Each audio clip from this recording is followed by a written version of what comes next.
नमस्कार। सुबह 11 बजे की खबरों में आप सभी का स्वागत है। मैं हूं नीलू और खबर सबसे पहले लखनऊ से, जहां पर आज नए मंत्रियों से सीएम की मुलाकात होने वाली है। सीएम योगी उनसे मिलने वाले हैं। लोक भवन में सीएम योगी मुलाकात करेंगे। सरकार के कामकाज और आगे की रणनीति पर इन मंत्रियों के साथ चर्चा होगी। कल योगी सरकार में 7 नए मंत्री बनाए गए थे और अब ये कहा जा रहा है कि नई मंत्रियों की मुलाकात सीएम योगी से होने वाली है। लोक भवन में ये मुलाकात रखी गई है। बताया जा रहा है कि सरकार के कामकाज और आगे की किस तरह की सरकार की रणनीति होगी, इस पर मंत्रियों के साथ चर्चा होगी। कल योगी सरकार में 7 नए मंत्री बनाए गए थे और आज इनकी मुलाकात सीएम योगी से होनी है।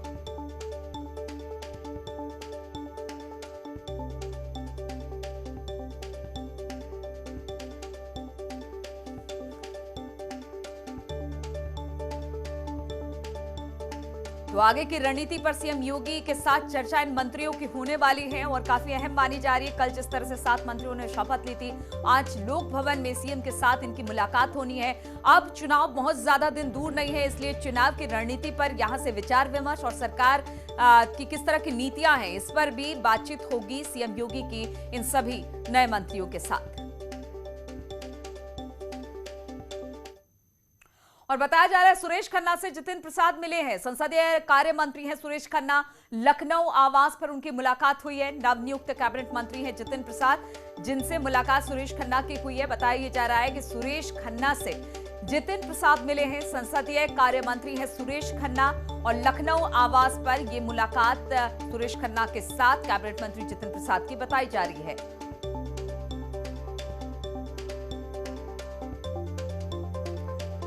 सुरेश खन्ना के साथ जितिन प्रसाद की मुलाकात हुई है। नवनियुक्त कैबिनेट मंत्री हैं जितिन प्रसाद और सुरेश खन्ना के साथ उनके घर पर बताया जा रहा है ये मुलाकात हुई है। संसदीय कार्य मंत्री हैं सुरेश खन्ना और संसदीय कार्य मंत्री सुरेश खन्ना से मुलाकात हुई है जितिन प्रसाद की।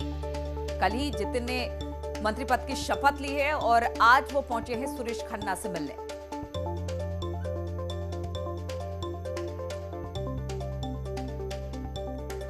संसदीय कार्य मंत्री हैं सुरेश खन्ना, उनसे मुलाकात करने पहुंचे हैं जितिन प्रसाद। कल उन्होंने मंत्री पद की शपथ ली थी और आज सबसे पहली जो उनकी मुलाकात हो रही है सुरेश खन्ना के साथ, संसदीय कार्य मंत्री हैं। और इसके बाद बताया जा रहा है कि आज सीएम से इन 7 मंत्रियों की मुलाकात होने वाली है। लोक भवन में ये मुलाकात रखी गई है। बताया जा रहा है कि हो सकता है कि आगे आने वाले समय में चुनाव है, ऐसे में जिम्मेदारियां बहुत ज्यादा है, तो किस तरह की सरकार की रणनीति होगी, चुनाव को लेकर किस तरह की रणनीति होगी, मंत्रियों को यही सारी बातें बताई जाएंगी कि किस तरह से अब कामकाज किया जाना है। बातचीत करने के लिए अनामिका सिंह इस वक्त हमारे साथ जुड़ गई हैं। अनामिका, कब तक ये मुलाकात होनी है जो कल 7 नए मंत्री बने हैं उनकी सीएम से?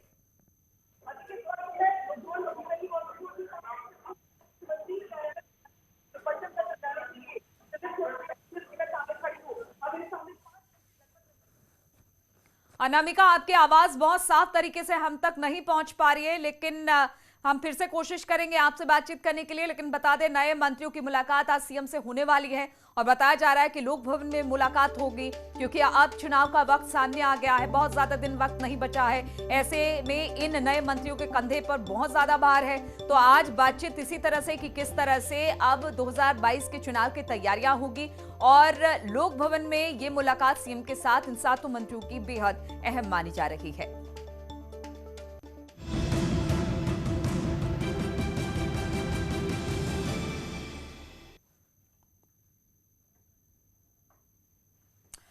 और केंद्र सरकार के 3 कृषि कानूनों का विरोध कर रहे किसान संगठनों ने आज भारत बंद बुलाया है। भारत बंद का एसपी सहित कई विपक्षी दलों ने समर्थन किया है। कई जगहों पर इस वक्त किसान धरने पर बैठे हैं, जिसमें कई जगहों पर जाम की स्थिति पैदा हो गई है। दिल्ली एनसीआर में कई जगह इस वक्त जाम लगा हुआ है। खासतौर पर अगर डीएनडी की बात की जाए तो यहाँ पर लंबा चौड़ा जाम देखने को मिल रहा है। साथ ही दिल्ली गुरुग्राम बॉर्डर भी इस वक्त जाम की स्थिति में फंसा हुआ है। बंद शाम 4 बजे तक रहेगा, लेकिन चूंकि आज सोमवार का दिन है, ऐसे में लोग अपने अपने दफ्तरों की तरफ निकले हैं और अब तमाम बॉर्डरों पर किसानों के धरने प्रदर्शन को लेकर चेकिंग भी किया जा रहा है। इसलिए सभी बॉर्डर, दिल्ली एनसीआर के ज्यादातर बॉर्डर इस वक्त जाम की स्थिति झेल रहे हैं। और अब 3 तस्वीरें हम आपको दिखा रहे हैं। इन 3 तस्वीरों के जरिए आप समझ सकते हैं कि कितनी तकलीफ आम लोगों को जो कि रोजाना निकलते हैं अपने दफ्तरों के लिए अपने घरों से, लेकिन आज वो जाम में फंस गए हैं क्योंकि किसानों का भारत बंद है। इस दौरान जगह जगह किसान इकट्ठा हुए हैं और इसको लेकर जो व्यवस्थाएं हैं उसको भी चाक चौबंद की गई है। जगह जगह गाड़ियों की चेकिंग हो रही है। इसी को लेकर जाम की स्थिति पैदा हो गई है। 3 तस्वीरों के जरिए हम दिखा रहे हैं किस तरह से, चाहे वो डीएनडी पर जाम हो, दिल्ली गुरुग्राम बॉर्डर पर जाम हो, या एनएच कई ऐसे हैं जो इस वक्त किसानों के धरने की वजह से बंद है। प्रोग्राम ये है कि बंद रहेगा आज, और जो लोग भी निकले वो लंच के बाद में घर से निकले, नहीं तो जाम में फंसे रहेंगे। बहुत जगह जाम है। और इस बीच केंद्रीय कृषि मंत्री नरेंद्र तोमर ने किसानों से एक बार फिर से बातचीत की बात कही है। मैं किसान बंधुओं को आग्रह करना चाहता हूं कि वो आंदोलन का रास्ता छोड़कर वार्ता का रास्ता अपनाएं। सरकार उनके द्वारा बताई गई आपत्ति पर विचार करने के लिए तैयार है, और इससे पहले भी कई बार बात हो चुकी है, लेकिन इसके बाद भी अगर उन्हें लगता है कोई बात बची है तो जरूर सरकार बात करेगी। और किसानों के भारत बंद को अब विपक्षी पार्टियों का समर्थन भी मिलने लगा है। समाजवादी पार्टी की बात की जाए तो उनका समर्थन है। उन्होंने कहा है कि कृषि कानूनों को वापस लेने की मांग लगातार हो रही है किसानों की तरफ से, और हम किसानों के साथ उनके समर्थन में खड़े हैं। तो एसपी ने अब कह दिया है कि किसानों के भारत बंद में हम उनका समर्थन करते हैं। समाजवादी पार्टी ने समर्थन किया है कृषि कानून को वापस लेने की मांग जिस तरह से लगातार किसान कर रहे हैं। वैसे में कई ऐसी विपक्षी पार्टियां हैं जिन्होंने किसानों का समर्थन किया है, जिसमें से एक पार्टी एसपी भी है।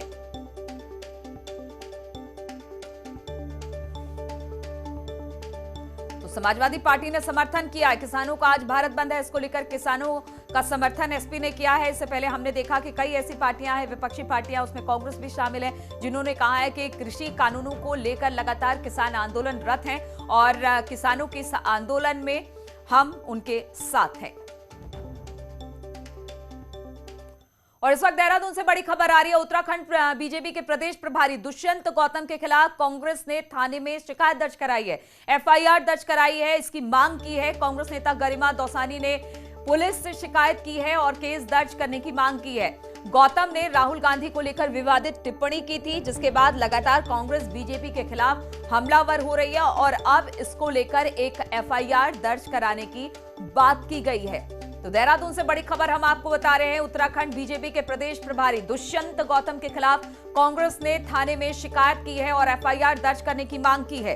कांग्रेस नेता गरिमा दसौनी ने पुलिस से शिकायत की और केस दर्ज करने की मांग की है। हम आपको बता दें कि गौतम ने राहुल गांधी को लेकर विवादित टिप्पणी की थी, जिसके बाद से ही लगातार कांग्रेस बीजेपी के खिलाफ हमलावर दिखाई दे रही है।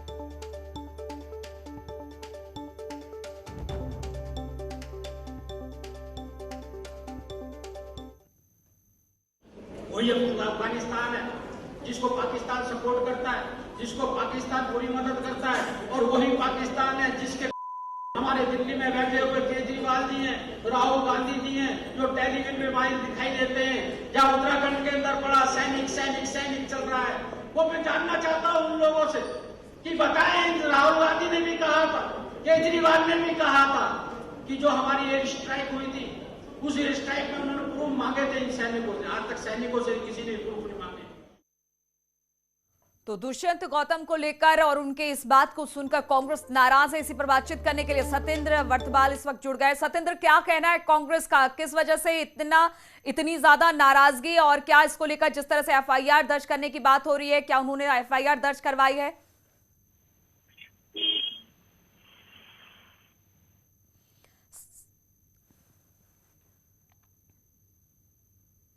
और प्रियंका गांधी का मिशन उत्तर प्रदेश, हम आपको बता दें आज उत्तर प्रदेश दौरे पर प्रियंका गांधी है। 5 दिनों के दौरे पर आ रही है प्रियंका।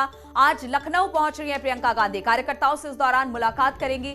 विधानसभा चुनाव की रणनीति को लेकर मंथन होगा।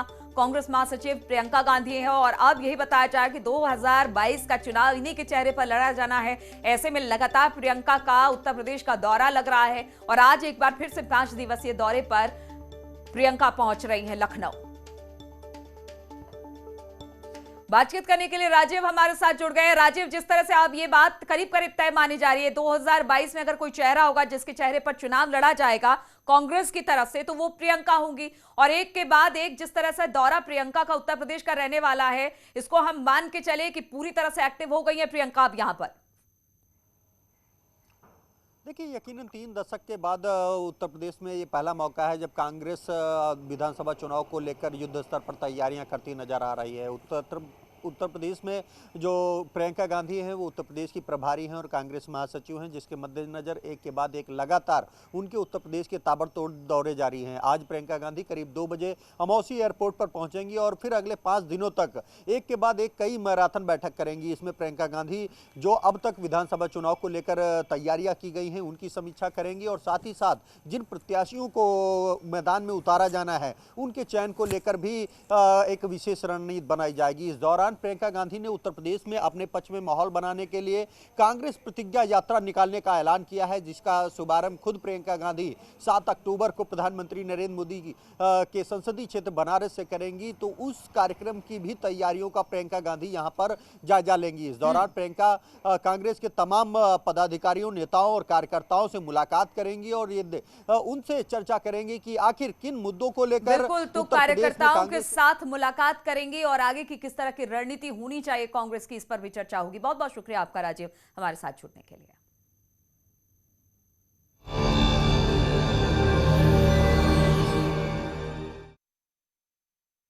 तो राष्ट्रीय डिजिटल स्वास्थ्य मिशन का शुभारंभ प्रधानमंत्री मोदी कर रहे हैं, सीधी तस्वीरें आपको दिखा रहे हैं। बेहतर बनाने में आज हम एक कदम और आगे बढ़ाएंगे। आयुष्मान भारत डिजिटल मिशन की मुख्य विशेषता यह है कि यह देश भर के स्वास्थ्य प्रोफेशंस एवं सुविधाओं को अपने प्लेटफॉर्म से जोड़ेगा।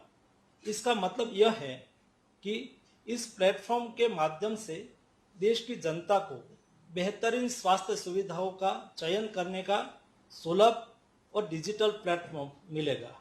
इस मिशन के क्रियान्वयन से इंक्लूसिव हेल्थ केयर सुनिश्चित होगा। इस मिशन के तहत एक ऐसा डिजिटल और रुकेंगे आप छोटे से ब्रेक के लिए।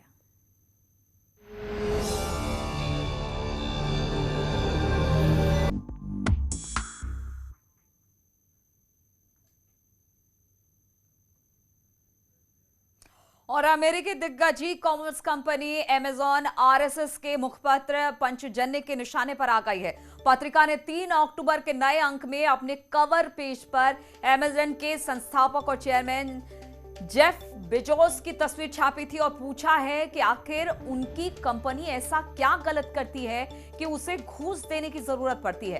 पत्रिका ने पूछा कि क्यों इस बड़ी कंपनी को देसी उद्योग, आर्थिक स्वतंत्रता और संस्कृति के लिए खतरा मानते हैं लोग। कवर पेज पर अमेज़न को ईस्ट इंडिया कंपनी 2.0 के तौर पर दिखाया गया है।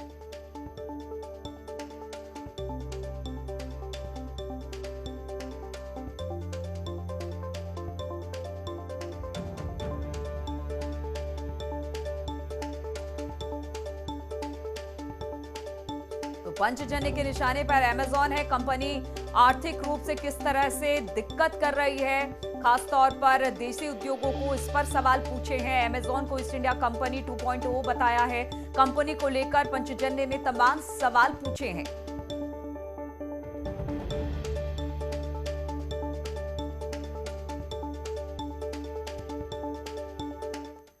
और नोएडा में मंत्री के नाम पर फर्जीवाड़ा, फर्जी सिग्नेचर से फर्जीवाड़ा कंपनी की बात सामने आई है। कंपनी में मंत्री को बनाया गया था शेयर होल्डर।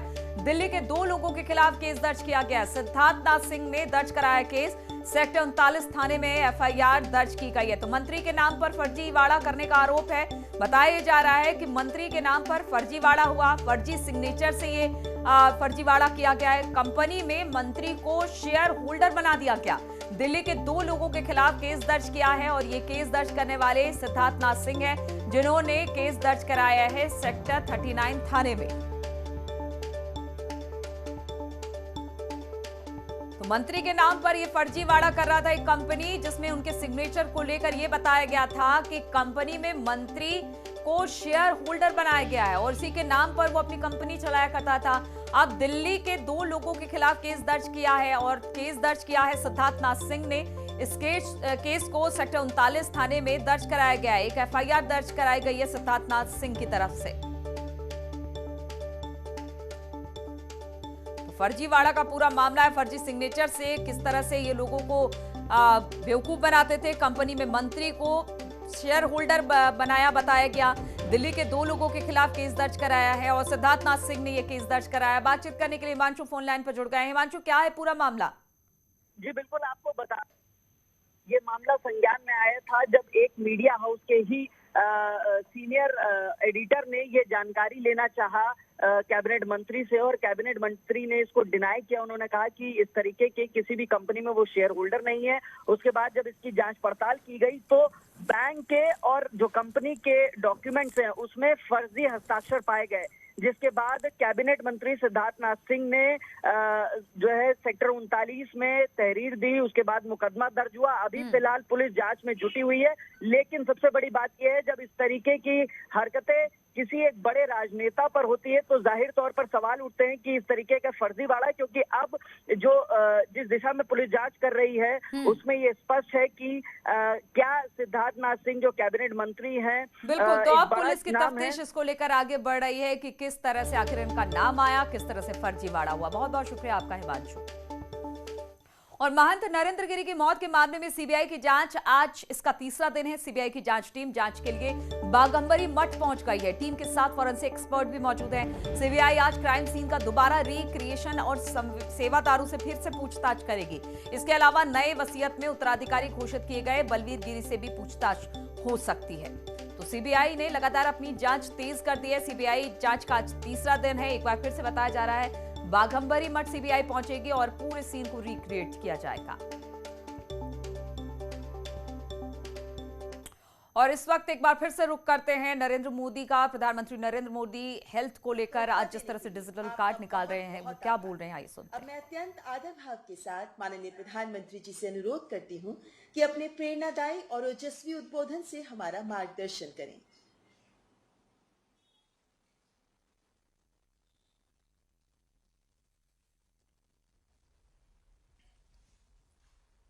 नमस्कार। कार्यक्रम में उपस्थित मंत्रिपरिषद के मेरे साथी स्वास्थ्य मंत्री मनसुख मांडविया जी,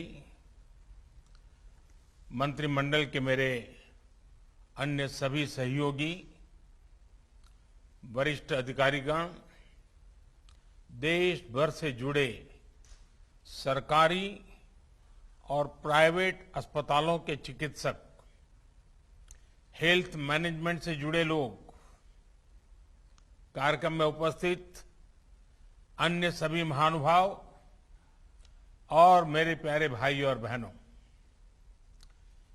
21वीं सदी में आगे बढ़ते हुए भारत के लिए आज का दिन बहुत महत्वपूर्ण है। बीते 7 वर्षों में देश की स्वास्थ्य सुविधाओं को मजबूत करने का जो अभियान चल रहा है, वो आज से एक नए चरण में प्रवेश कर रहा है। और ये सामान्य चरण नहीं है, ये असामान्य चरण है। आज एक ऐसे मिशन की शुरुआत हो रही है जिसमें भारत की स्वास्थ्य सुविधाओं में क्रांतिकारी परिवर्तन लाने की बहुत बड़ी ताकत है। साथियों, 3 साल पहले पंडित दीनदयाल उपाध्याय की जन्म जयंती के अवसर पर पंडित जी को समर्पित आयुष्मान भारत योजना पूरे देश में लागू हुई थी। मुझे खुशी है कि आज से आयुष्मान भारत डिजिटल मिशन भी पूरे देश में शुरू किया जा रहा है। ये मिशन देश के गरीब और मध्यम वर्ग के इलाज में होने वाली जो दिक्कतें हैं, उन दिक्कतों को दूर करने में बहुत बड़ी भूमिका निभाएगा। टेक्नोलॉजी के माध्यम से मरीजों को पूरे देश के हजारों अस्पतालों से कनेक्ट करने का जो काम आयुष्मान भारत ने किया है, आज उसे भी विस्तार मिल रहा है, एक मजबूत टेक्नोलॉजी प्लेटफॉर्म मिल रहा है। साथियों, आज भारत में जिस तरह टेक्नोलॉजी को गुड गवर्नेंस के लिए, गवर्नेंस सुधारने का एक आधार बनाया जा रहा है, वो अपने आप में जन सामान्य को एम्पावर कर रहा है। यह अभूतपूर्व है। डिजिटल इंडिया अभियान ने भारत के सामान्य मानवी को डिजिटल टेक्नोलॉजी से कनेक्ट करके देश की ताकत अनेक गुना बढ़ा दी है। अब हम भलीभांति जानते हैं, हमारा देश गर्व के साथ कह सकता है 130 करोड़ आधार नंबर, 118 करोड़ मोबाइल सब्सक्राइबर्स, लगभग 80 करोड़ इंटरनेट यूजर, करीब 43 करोड़ 43 करोड़ जनधन बैंक खाते, इतना बड़ा कनेक्टेड इंफ्रास्ट्रक्चर दुनिया में कहीं नहीं है। ये डिजिटल इंफ्रास्ट्रक्चर राशन से लेकर प्रशासन तक हर एक को तेज और पारदर्शी तरीके से सामान्य भारतीय तक पहुंचा रहा है। यूपीआई के माध्यम से कभी भी कहीं भी डिजिटल लेनदेन में आज भारत दुनिया में अपनी पहचान बना रहा है। अभी देश में जो ई रूपी वाउचर शुरू किया गया है, वो भी एक शानदार पहल है। साथियों, भारत के डिजिटल समाधानों ने कोरोना से लड़ाई में भी हर भारतीय को बहुत मदद की है, एक नई ताकत दी है। अब जैसे आरोग्य सेतु ऐप से कोरोना संक्रमण के फैलते हुए रोकने में एक सजगता लाना, जागृति लाना, पूरी परिस्थितियों को पहचानना, अपने आसपास के परिसर को जानना, इसमें आरोग्य सेतु ऐप ने बहुत बड़ी मदद की है। उसी प्रकार से सबको वैक्सीन, मुफ्त वैक्सीन, इस अभियान के तहत भारत आज करीब करीब 90 करोड़ वैक्सीन डोज लगा पाया है और उसका रिकॉर्ड उपलब्ध हुआ है, सर्टिफिकेट उपलब्ध हुआ है। तो इसमें कोविन का बहुत बड़ा रोल है। रजिस्ट्रेशन से लेकर सर्टिफिकेशन तक का इतना बड़ा डिजिटल प्लेटफॉर्म दुनिया के बड़े बड़े देशों के पास नहीं है। साथियों, कोरोना काल में टेली मेडिसिन का भी अभूतपूर्व विस्तार हुआ है। ई संजीवनी के माध्यम से अब तक लगभग 1.25 करोड़ रिमोट कंसल्टेशन पूरे हो चुके हैं।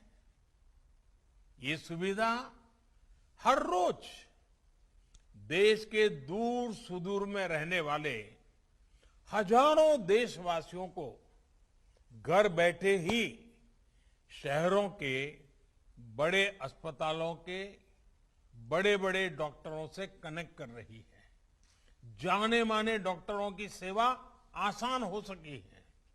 मैं आज इस अवसर पर देश के सभी डॉक्टरों, नर्सेस और मेडिकल स्टाफ का हृदय से बहुत आभार व्यक्त करना चाहता हूं। चाहे वैक्सीनेशन हो, कोरोना के मरीजों का इलाज हो, उनके प्रयास कोरोना से मुकाबले में देश को बड़ी राहत दे पाए हैं, बहुत बड़ी मदद कर पाए हैं। साथियों, आयुष्मान भारत पीएम जय ने गरीब के जीवन की बहुत बड़ी चिंता दूर की है। अभी तक 2 करोड़ से अधिक देशवासियों ने इस योजना के तहत मुफ्त इलाज की सुविधा का लाभ उठाया है और इसमें भी आधी लाभार्थी हमारी माताएं हैं, हमारी बहनें हैं, हमारी बेटियां हैं। ये अपने आप में सुकून देने वाली बात है, मन को संतोष देने वाली बात है। हम सब जानते हैं हमारे परिवारों की स्थिति। सस्ते इलाज के अभाव में सबसे अधिक तकलीफ देश की माताएं बहनें ही उठाती हैं। घर की चिंता, घर के खर्चों की चिंता, घर के दूसरे लोगों की चिंता में हमारी माताएं बहनें अपने ऊपर होने वाले इलाज के खर्च को हमेशा टालती रहती है, लगातार टालने की कोशिश करती है। वो ऐसा ही कहते हैं, नहीं हाँ ठीक हो जाएगा, नहीं अब ये तो एक दिन का मामला है, नहीं ऐसे ही एक पुड़िया ले लेंगे तो ठीक हो जाएगा। क्योंकि मां का मन है ना, वे दुख झेल लेती है, लेकिन परिवार पर कोई आर्थिक बोझ आने नहीं देती है। साथियों, जिन्होंने आयुष्मान भारत के तहत अभी तक इलाज का लाभ लिया है या फिर जो उपचार करा रहे हैं, उनमें से लाखों ऐसे साथी हैं जो इस योजना से पहले अस्पताल जाने की हिम्मत ही नहीं जुटा पाते थे, टालते रहते थे, वो दर्द सहते थे, जिंदगी की गाड़ी किसी तरह खींचते रहते थे, लेकिन पैसे की कमी की वजह से अस्पताल नहीं जा पाते थे। इस तकलीफ का एहसास ही हमें भीतर तक झकझोर देता है। मैं ऐसे परिवारों से मिला हूं इस कोरोना काल में, और उसके पहले ये आयुष्मान की जब जो लोग सेवाएं लेते थे, कुछ बुजुर्ग ये कहते थे कि मैं इसलिए उपचार नहीं कराता था क्योंकि मैं अपने संतानों पर कोई कर्ज छोड़ करके जाना नहीं चाहता था। कुछ सहन कर लेंगे, हो सकता है जल्दी जाना पड़े, ईश्वर बुलाने तो चले जाएंगे, लेकिन बच्चों पर, संतानों पर कोई आर्थिक कर्ज छोड़ करके नहीं जाना है, इसलिए उपचार नहीं कराते थे। और यहां इस कार्यक्रम में उपस्थित हमसे ज्यादातर ने अपने परिवार में, अपने आसपास ऐसे अनेकों लोगों को देखा होगा। हमसे ज्यादातर लोग इसी तरह की चिंताओं से खुद भी गुजरे हैं। साथियों, अभी तो कोरोना काल है, लेकिन उससे पहले मैं देश में जब भी प्रवास करता था, राज्यों में जाता था, तो मेरा प्रयास रहता था कि आयुष्मान भारत के लाभार्थियों से मैं जरूर मिलूं। मैं उनसे मिलता था, उनसे बातें करता था, उनके दर्द, उनके अनुभव, उनके सुझाव मैं उनसे सीधा लेता था। ये बात वैसे मीडिया में या और सार्वजनिक रूप से ज्यादा चर्चा में नहीं आई, लेकिन मैंने इसको अपना नित्य क्रम बना दिया था। आयुष्मान भारत के सैकड़ों लाभार्थियों से मैं खुद रूबरू मिल चुका हूं, और मैं कैसे भूल सकता हूं उस बूढ़ी मां को जो बरसों तक दर्द सहने के बाद पथरी का ऑपरेशन करा पाई, वो नौजवान जो किडनी की बीमारी से परेशान था, किसी को पैर में तकलीफ, किसी को रीढ़ की हड्डी में तकलीफ, उनके चेहरे मैं कभी भूल नहीं पाता हूं। आज आयुष्मान भारत ऐसे सभी लोगों के लिए बहुत बड़ा संबल बनी है। थोड़ी देर पहले जो फिल्म यहां दिखाई गई, जो कॉफी टेबल बुक लॉन्च की गई, उसमें खास करके उन माताओं बहनों की चर्चा विस्तार से की गई है। बीते 3 सालों में जो हजारों करोड़ रुपए सरकार ने वहन किए हैं, उससे लाखों परिवार गरीबी के कुचक्र में फंसने से बचे हैं। कोई गरीब रहना नहीं चाहता है। कड़ी मेहनत करके गरीबी से बाहर निकलने के लिए हर कोई कोशिश करता है, अवसर तलाशता है। कभी तो लगता है कि हाँ बस अब कुछ ही समय में गरीबी से बाहर आ जाएगा, और अचानक परिवार में एक बीमारी आ जाए तो सारी मेहनत मिट्टी में मिल जाती है। फिर वो 5-10 साल पीछे उस गरीबी के चक्कर में फंस जाता है। बीमारी पूरे परिवार को गरीबी के कुचक्र से बाहर नहीं आने देती है, और इसलिए आयुष्मान भारत सहित हेल्थ केयर से जुड़े जो भी समाधान सरकार सामने ला रही है, वो देश के वर्तमान और भविष्य में एक बहुत बड़ा निवेश है। भाइयों और बहनों, आयुष्मान भारत डिजिटल मिशन अस्पतालों में प्रक्रियाओं को सरल बनाने के साथ ही ईज ऑफ लिविंग भी बढ़ाएगा। वर्तमान में अस्पतालों में टेक्नोलॉजी का जो इस्तेमाल होता है, वो फिलहाल सिर्फ एक ही अस्पताल तक या एक ही ग्रुप तक सीमित रहता है। नए अस्पताल या नए शहर में जब मरीज जाता है तो उसको फिर से उसी प्रक्रिया से गुजरना पड़ता है। डिजिटल हेल्थ रिकॉर्ड्स के अभाव में उसको सालों साल से चली आ रही फाइलें लेकर चलना पड़ता है। इमरजेंसी की स्थिति में तो ये भी संभव नहीं होता है। इससे मरीज और डॉक्टर दोनों का बहुत सा समय भी बर्बाद होता है, परेशानी भी ज्यादा होती है, और इलाज का खर्च भी बहुत अधिक बढ़ जाता है। हम अक्सर देखते हैं कि बहुत से लोगों के पास अस्पताल जाते समय उनका मेडिकल रिकॉर्ड ही नहीं होता। ऐसे में जो डॉक्टरी जो परामर्श होता है, जांच होती है, वो उसको बिल्कुल जीरो से शुरू करनी पड़ती है, नए सिरे से शुरू करनी पड़ती है।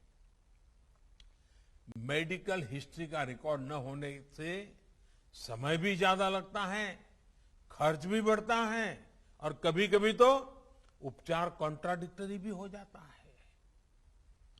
और हमारे गांव देहात में रहने वाले भाई बहन तो इस वजह से बहुत परेशानी उठाते हैं। इतना ही नहीं, डॉक्टरों की कभी अखबार में एडवर्टाइजमेंट तो होती नहीं है, कानों कान बात पहुंचती है कि भाई फलाना। और रुकेंगे यहाँ पर छोटे से ब्रेक के लिए।